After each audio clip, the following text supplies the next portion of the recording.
Hello, je suis Aline, coach business chez The Bee Boost. Après des années de freelance en tant que retoucheuse photo, je suis devenue coach business et j'aide désormais les entrepreneurs à booster leur entreprise.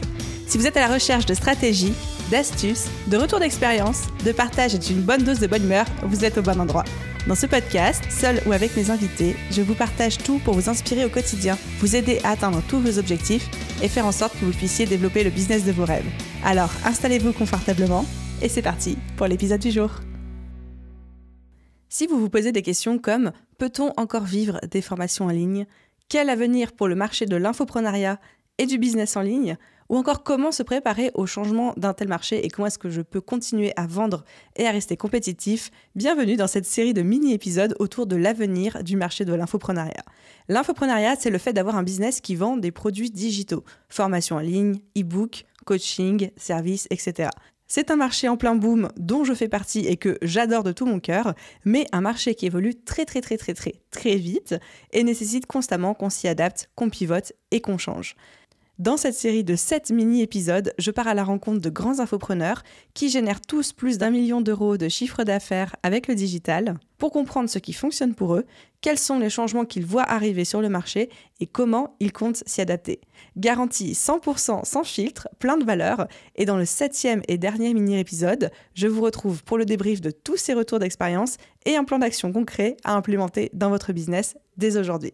D'ailleurs, en parlant de plan d'action concret, mon équipe et moi avons créé un livre blanc qui récapitule absolument tout ce qui a été vu pendant ces épisodes de podcast, comment l'implémenter dans votre business, quel que soit votre niveau, débutant, intermédiaire ou confirmé. Pour le télécharger, c'est gratuit. Rendez-vous sur thebeboost.fr/188, thebeboost.fr/188 pour télécharger le livre blanc de cette semaine d'épisodes de podcast et savoir exactement comment, concrètement, implémenter tout ça dans votre business. Et pour ce tout premier épisode, j'ai le plaisir de recevoir Antoine Gagné de J7 Media. Hello Antoine, bienvenue sur le podcast. Comment vas-tu? Aline, ça va très bien. Un énorme merci à toi. Je suis très heureux et honoré d'être sur ton podcast aujourd'hui. J'ai bien hâte d'avoir une discussion avec toi. Mais moi aussi, sachant qu'en plus, pour que les auditeurs soient au courant, à la différence de mes autres invités que je connaissais déjà avant, toi et moi, on vient de se rencontrer il y a 3 minutes. Je trouve ça extraordinaire. Exactement, c'est un baptême de feu et je pense qu'on a un point en commun. On aime beaucoup le podcasting. Donc, c'est toujours une bonne manière là, je ne sais pas ce que tu en penses, mais de faire des rencontres. Je trouve que le podcasting, au-delà de créer du contenu qui peut intéresser un auditoire qui nous écoute aujourd'hui, c'est tellement exceptionnel pour faire des rencontres on n'aurait pas eu. On n'aurait pas eu sinon la chance de rencontrer ces mêmes personnes-là. Donc, encore une fois, une belle rencontre qu'on fait aujourd'hui. Totalement d'accord. Un très bon levier de réseautage pour accéder à des personnes où on n'aurait peut-être pas pu accéder dans d'autres circonstances. Je pense que les auditeurs s'en doutent légèrement. Tu nous parles de cette belle contrée qui est le Québec. À ton accent. Exact. Ouais, les gens, je pense qu'ils ont été capables de le voir. Non, effectivement, je ne suis pas de la France. Je suis du Canada. Je vis à Montréal, au Québec, dans la province de Québec. Donc, effectivement, un accent différent, mais j'adore parler avec mes confrères français. Donc, je vais essayer de faire un peu attention aujourd'hui, mais je pense que les gens vont être capables de bien me comprendre. Normalement, il ne devrait pas y avoir de soucis. Et puis, des pays différents, mais un cœur qui bat tout de même pour l'infoprenariat, un cœur commun. Exact. Et du coup, j'attaque avec ma première question. Nous sommes actuellement en septembre 2022, Antoine. Ah non, attends, avant ça, on va te présenter quand même. Est-ce que tu peux nous dire en quelques mots qui tu es, ce que tu fais ? Sachant qu'effectivement, j'ai squeezé parce que moi, je t'ai déjà entendu sur des épisodes de podcast, donc je connais ce que tu fais avec J7 Media, mais je veux bien que tu te représentes pour les auditeurs. Avec plaisir, Aline. Donc, oui, Antoine Gagné. Oui, J7 Media, président et fondateur de la firme J7 Media, qui essentiellement est une agence de publicité Facebook. On gère plus de 30 millions de dollars de publicité Facebook par année pour nos clients. Je dirais peut-être 30-40% de notre clientèle, c'est des infopreneurs, donc des gens qui vont vendre de la formation en ligne. On a une autre partie de notre portfolio de clients qui sont beaucoup des boutiques en ligne, donc des entreprises qui vont avoir des Shopify, des WordPress et qui vont vouloir vendre des produits physiques en ligne. Donc, on navigue un peu dans ces deux univers-là. Je possède également d'autres organisations, donc une autre agence que j'ai lancée l'année dernière qui s'appelle Pure Commerce, qui est une agence 100% orientée pour des boutiques en ligne. Et j'ai fait des acquisitions également de certaines boutiques en ligne pour moi-même aussi être un propriétaire qui vend des produits et pas uniquement de la prestation de service. Je suis un fan fini de podcast, comme toi, je dirige 3 podcasts hebdomadaires, donc le Waouh! podcast Hypercroissance, qui, un peu comme toi, est un podcast business, le podcast Social Selling, qui est un podcast de publicité Facebook, et un troisième podcast que j'ai lancé il y a environ 4 mois de ça, qui s'appelle Commerce Élite, qui est un podcast 100% orienté sur les boutiques en ligne. Donc ça, c'est un petit peu, je te dirais, là, en une minute et demie, ce qui me représente au niveau des affaires. J'ai mon cerveau qui est en train d'exploser et j'ai déjà envie de dériver de cet épisode et de dire mais comment est-ce qu'on fait pour gérer tout ça en même temps, etc. Ce n'est pas notre sujet aujourd'hui. J'espère qu'on aura l'occasion d'en reparler. Bien sûr. Du coup, pour ma première question, quelle est la méthode de vente qui fonctionne le mieux pour toi au niveau de tes formations en ligne, parce que tu en as un petit peu aussi, Ouais. et aussi de ce que tu observes chez tes clients? Oui, c'est une excellente question. Donc, 2 réponses à ça. La chose qui fonctionne le plus et qui fonctionne le plus depuis un bon bout de temps déjà, c'est sans l'ombre d'un doute ce qu'on pourrait appeler le mécanisme du challenge. Le mécanisme du challenge, on en a même fait un cours nous-mêmes à l'intérieur de notre académie pour former nos gens et pour former également les gens qui font partie de la J7 Academy. C'est de loin ce qui fonctionne le plus. C'est également ce qui demande le plus de temps. Hein, ça demande beaucoup de temps à créer un challenge. Donc, je pense qu'on parle à des gens aujourd'hui qui connaissent bien l'infoprenariat. Le challenge, ont sûrement déjà entendu parler de qu'est-ce que c'est. On amène des gens dans une séquence d'environ 5 à 6 masterclass étendues sur 5 à 6 jours où est-ce qu'on donne du contenu de valeur ajoutée. Et à la fin de ces masterclass-là, à la fin de la semaine, on fait une offre et on essaie de vendre une formation à un prix sensiblement dispendieux. Depuis environ 2020, je dirais, sans l'ombre d'un doute, c'est le mécanisme qui fonctionne le plus avec nos clients, autant des challenges payants que non payants. Il y a 2 formules. Tu peux avoir des challenges où est-ce que les gens payent pour avoir accès au contenu et tu peux avoir des challenges où est-ce que les gens ne payent pas. Ça, c'est très fonctionnel. Et l'autre mécanisme que je trouve très fonctionnel, qu'on utilise beaucoup chez J7, c'est le bon vieux webinaire qu'on continue à faire continuellement. On a amené des variantes qu'on pourra peut-être avoir la chance de parler aujourd'hui, mais nous, on utilise ce levier-là pour faire de l'acquisition de clients et par la suite, avec des mécanismes subséquents, on essaye de vendre d'autres produits supplémentaires. Je pense que ça pourrait peut-être être également intéressant d'en parler aujourd'hui. Mais ces 2 approches-là sont sans l'ombre d'un doute ce qui fonctionne le plus. Parfait. Moi, je t'avoue que je suis de la team webinaire. Je vends énormément. Enfin, j'ai un lancement annuel dans mon business model et c'est que de la vente par webinaire et ça fonctionne très, très bien. Donc, Mais effectivement, les challenges aussi, ça demande plus de travail, mais c'est tout aussi redoutablement efficace. Redoutablement efficace, totalement. Au niveau des webinaires, tu avais proposé de peut-être creuser un tout petit peu plus. Quand tu parles de donner un webinaire pour faire de l'acquisition et ensuite essayer de vendre, alors est-ce que c'est différent de mon système à moi qui est de je fais un webinaire et je vends à la fin de mon heure de webinaire directement? Vous, c'est pas ça? Vous faites quelque chose d'asynchrone? C'est la même chose, simplement que, pardonne-moi l'anglicisme, by design, c'est fait un peu de manière distincte avec l'objectif final qu'on veut atteindre avec le webinaire. Un peu plus de contexte. Donc, nous, le webinaire qu'on fait pour notre organisation J7 Media, à la fin, on vend une formation qui s'appelle la formation du Pacto. En toute transparence, la formation du Pacto ici est fait pour donner un contenu à très haute valeur ajoutée, mais n'est pas fait pour faire du profit. OK? N'est pas fait pour faire du profit. Le seul objectif de cette formation du Pacto est le suivant. Il est relié à liquider notre coût publicitaire. Donc, on voit ça un petit peu sur ce qu'on appelle en anglais un front-end product.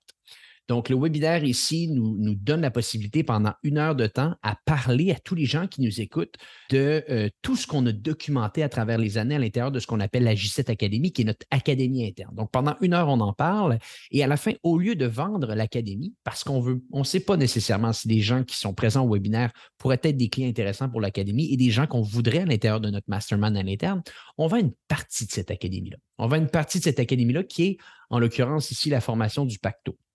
Et quand les gens consomment la formation du Pacto, elle est conçue pour donner un maximum de valeur ajoutée, mais également de faire en sorte que les gens se posent la question, mais qu'est-ce que la J7 Academy?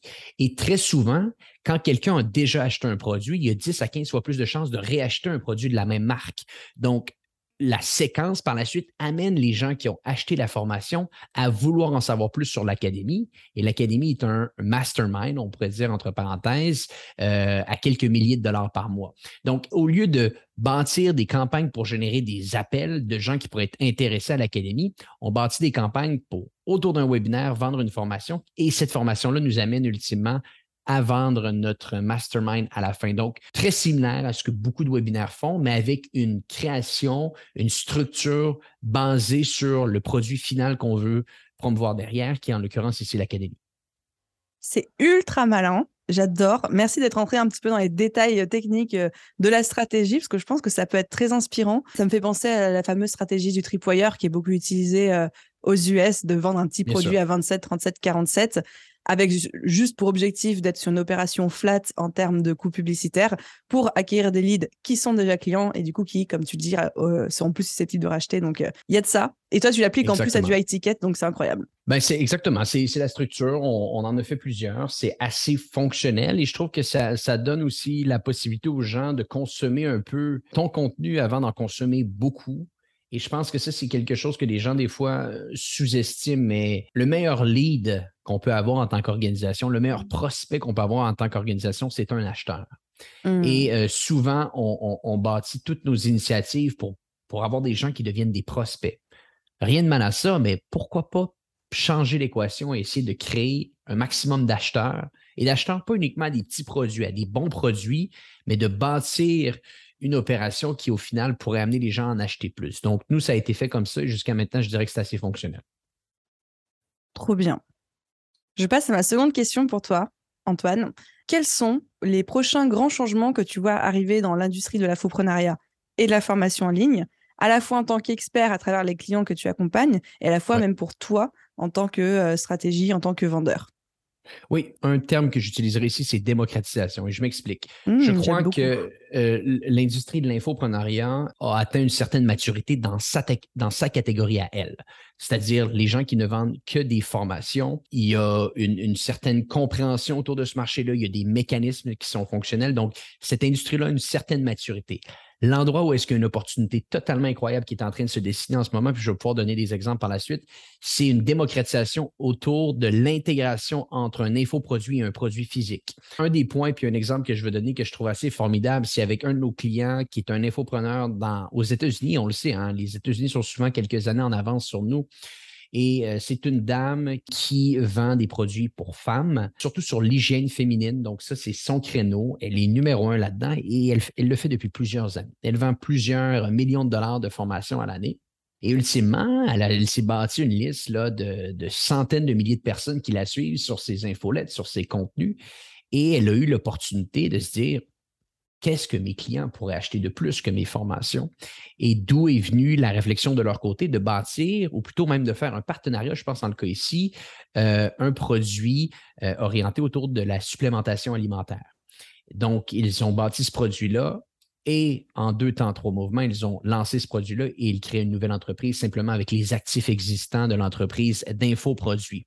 Et là, ce qui est fantastique de ce que je suis en train de voir en ce moment avec ce client-là, c'est la synergie qui se crée entre ces deux organisations-là et l'intégration. Donc, on peut faire des campagnes de pub pour vendre d'infoproduits et ultimement, par la suite, on vend des produits physiques et ainsi de suite.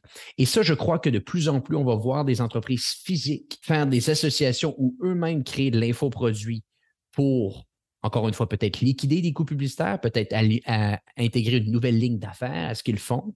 Ça, je crois qu'on va beaucoup le voir et je crois également que s'il y a beaucoup d'infopreneurs qui nous écoutent aujourd'hui, vous avez une opportunité incroyable devant vous d'aller ouvrir des canaux de discussion avec des organisations qui vendent des produits physiques.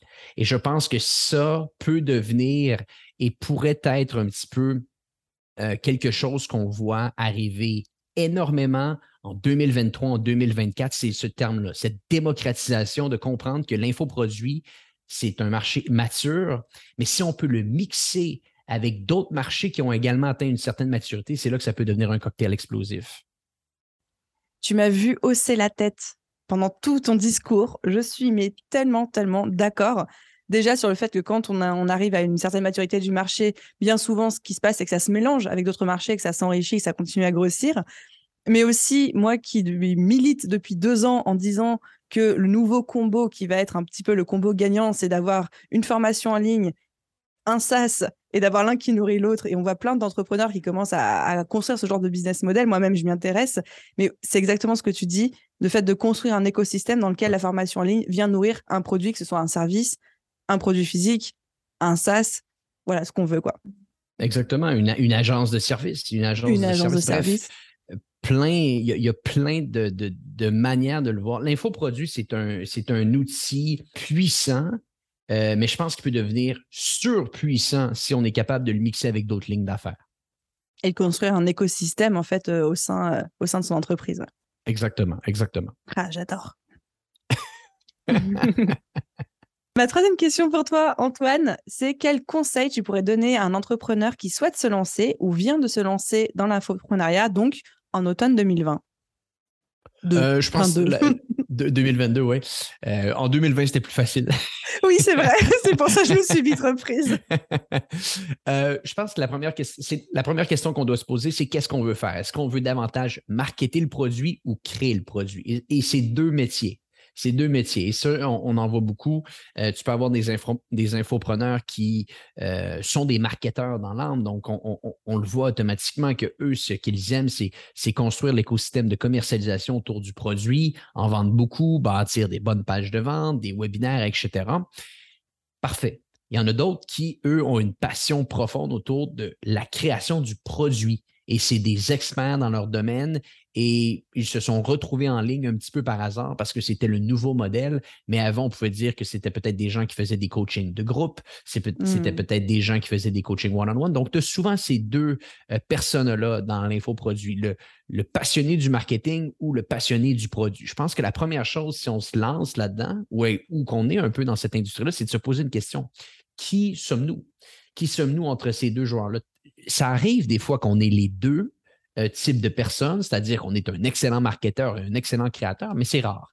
Habituellement, il y a quand même une distinction assez profonde qui se déroule.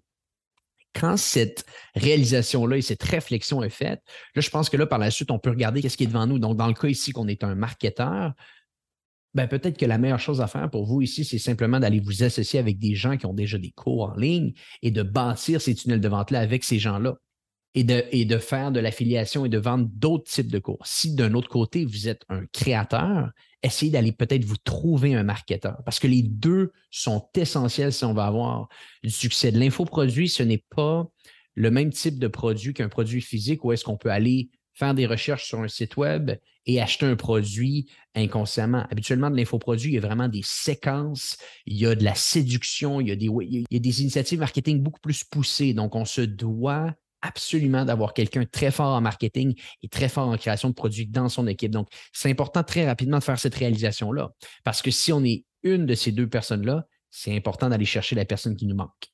Et d'autant plus dans le contexte actuel où, effectivement, quand on se lançait, enfin, je me suis lancée en 2018-2019, on pouvait se permettre de ne pas être très bon marketeur parce qu'il y avait encore de la place, le marché n'était pas encore très mature. Aujourd'hui, il y a beaucoup plus de subtilité, de stratégie à avoir. Effectivement, quelqu'un qui n'est pas marketeur de base ou n'a pas cette sensibilité-là, ça peut être très compliqué, même avec un excellent produit, de se faire découvrir et de vendre.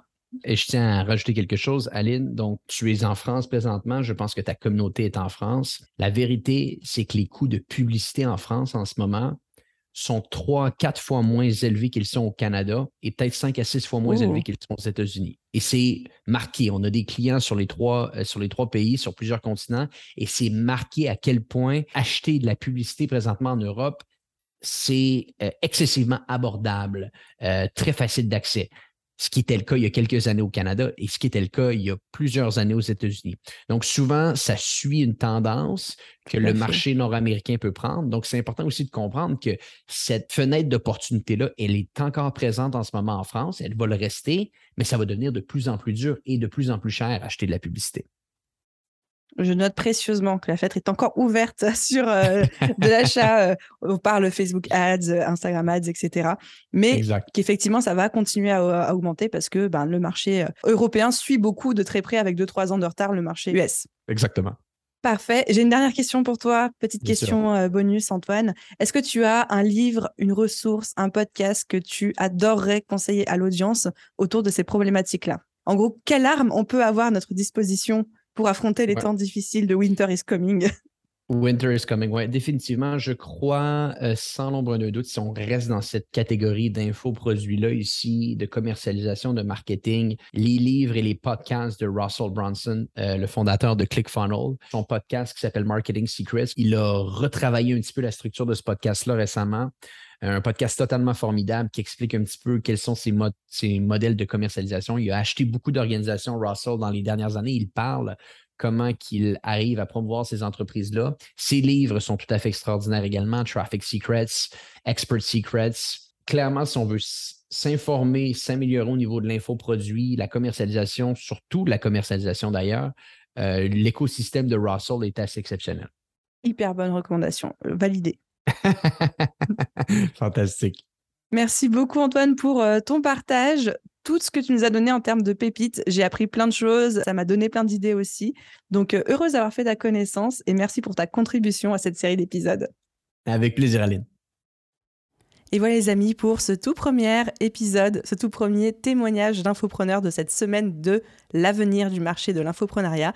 J'espère que ça vous a plu. Tous les liens cités, les ressources citées par Antoine se trouvent dans la description de cet épisode de podcast. Hâte que vous découvriez les autres témoignages et les autres retours inspirants d'infopreneurs et je vous retrouve dans le 7e épisode ensuite pour le débrief de tout ça. Que vous ayez écouté juste cet épisode isolé ou que vous fassiez toute la série, merci d'avoir écouté cet épisode jusqu'au bout. N'oubliez pas de mettre une étoile, un commentaire sur la plateforme d'écoute de votre choix. Et à vous tous, je vous souhaite une merveilleuse journée, soirée, après-midi, nuit, où que vous soyez. Et je vous dis à très vite pour un prochain épisode. Bye!